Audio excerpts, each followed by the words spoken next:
Donc salut Céline, on est en direct du rassemblement devant le commissariat du 8e. Est-ce que tu pourrais nous expliquer un petit peu la situation du camarade qui a été interpellé par la police?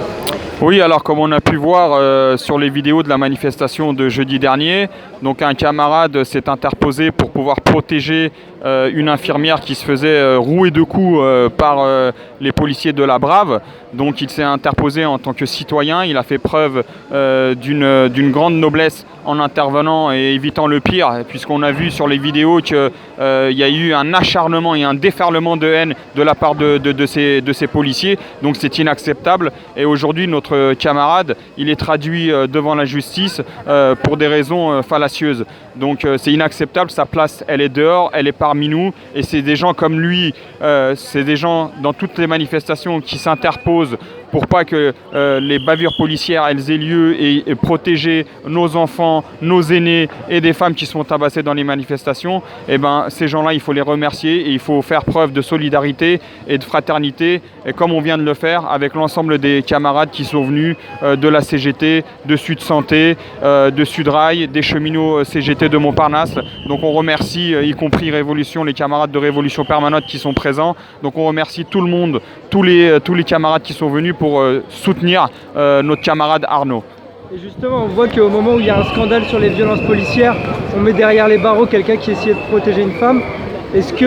Comment t'expliques cette répression qui s'abat sur les grévistes? Est-ce que tu le lis aussi à la question de la grève justement? Mais bien sûr, c'est que depuis le début, le gouvernement il a été démasqué parce qu'il a été incapable d'expliquer sa contre-réforme, et qu'on a réussi à démasquer avec nos arguments au niveau de l'opinion publique. Et on voit bien que l'opinion publique à plus de 60-65% soutient encore aujourd'hui la mobilisation. Donc c'est un aveu de faiblesse, c'est un aveu de lâcheté. Et comme ils sont lâches, maintenant le seul moyen pour eux, c'est d'envoyer la police, c'est d'envoyer la répression et c'est de matraquer les grévistes. Donc voilà, aujourd'hui le gouvernement, il n'a plus aucune crédibilité, il s'est décrédibilisé à travers de cette contre-réforme et aussi par les violences qui sont menées avec les chiens de garde qui au quotidien essayent de discréditer, de décrédibiliser le mouvement, les agents de la RATP, les agents de la SNCF, l'éducation nationale dans les hôpitaux, ils essayent de décrédibiliser, mais ça ne marche pas parce qu'on sait qu'on a raison et on a réussi à faire comprendre à l'opinion publique que cette contre-réforme ferait travailler beaucoup plus longtemps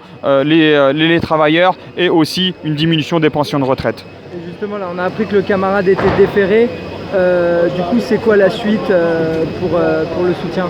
Alors là, la suite, effectivement, on voit aussi, je dirais, le manque de respect, en tout cas du commissariat là, du 8e, où on a pu quand même discuter avec la commissaire pour lui demander au moins qu'il nous entende, notre camarade Arnaud, et qui, lorsqu'il va sortir, qu'il sache qu'on est présent et qu'on lui apporte son solidarité. Ils l'ont sorti d'une autre porte pour pas qu'il nous voie. Donc ça aussi, c'est inadmissible. Donc la suite, pour l'instant, c'est aussi de lui apporter notre soutien. Il y a son avocat qui est en train d'être avec lui pour essayer de renvoyer l'affaire, et on aura plus d'informations entre 17h et 18h.